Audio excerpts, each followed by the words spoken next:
selamat siang. Kembali lagi bersama Adapula. Kali ini saya akan mereview pekerjaan saya di Taiwan. Oke, simak video saya, tonton sampai selesai. Ini bagian penggilingan plastik yang sudah tidak terpakai. Ada nomornya. Nomornya 2200. Ini di dalam. Nah, simak videonya. Selamat. Oke, saya Nike.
Dari mesin penggilingnya plastik,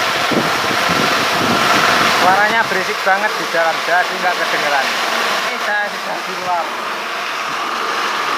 naik mobil BMW. Oke, sekian dulu video dari saya, semoga menambah pengetahuan teman-teman. Jangan lupa, jangan malu-malu di subscribe dan